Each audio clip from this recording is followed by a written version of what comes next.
दुःख आम्ही उराशी बाळगलेला आहे.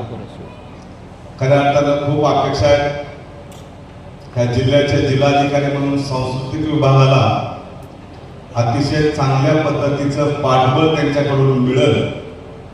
आता इथून पुढे अपेक्षा करावी का न करावी हे आमच्या समोर प्रश्नचिन्ह आहे. म्हणून बरे काय त्यांच्या आज तर काय सुट्टी होती तरीही आम्ही असं समजतो की शासकीय कार्यक्रम काहीतरी असतील, कुठंतरी बिजी असतील. त्याच्यामुळं आम्ही आदरणीय गडेकर साहेबांच्या हस्ते या ठिकाणी समारोप करत आहोत. किमान पुढच्या तरी कुठल्या कार्यक्रमाला चालना देण्यासाठी कसं आहे, जिल्हाधिकारी म्हणल्यानंतर जिल्ह्याचे प्रथम नागरिक झाले ना. आणि का अपेक्षा ठेवून आम्ही काय कर्नाटकचे लोक नाहीत, मध्य प्रदेशचे लोक नाहीत का राजस्थानचे नाहीत, ह्या राज्यातले. आणि सगळ्यात महत्वाचं महाराष्ट्र राज्याचं सांस्कृतिक विभाग आहे आणि त्याचे जिल्ह्याचे अध्यक्ष असतात जिल्हाधिकारी. आणि मग काय येऊ नये अशा कार्यक्रमाला, यायला पाहिजे ना. ठीक आहे, असो. यानंतर या समारंभाला सन्माननीय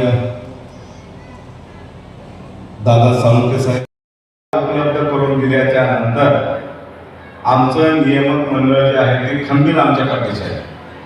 कुठून ना कुठून निधी उपलब्ध करून अतिशय चांगल्या पद्धतीचं नाट्य सभागृह या ठिकाणी होईल अशी आमची अपेक्षा आणि धारणा आहे.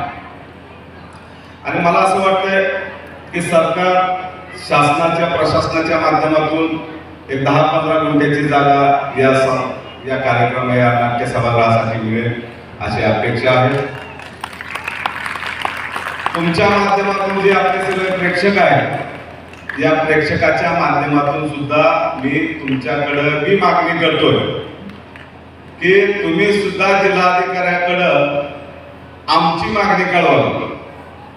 आणि मला वाटतंय की पेपरपेक्षा म्हणजे प्रिंट मीडिया असेल, सोशल मीडिया असेल, याच्यापेक्षा तुमच्या मुखातून गेलेला शब्द जिल्हाधिकाऱ्यापर्यंत जाऊ शकतो, मुख्यमंत्र्यापर्यंत जाऊ शकतो आणि ते तुम्ही घालवाल असे मी सगळ्यांकडून अपेक्षित करतो.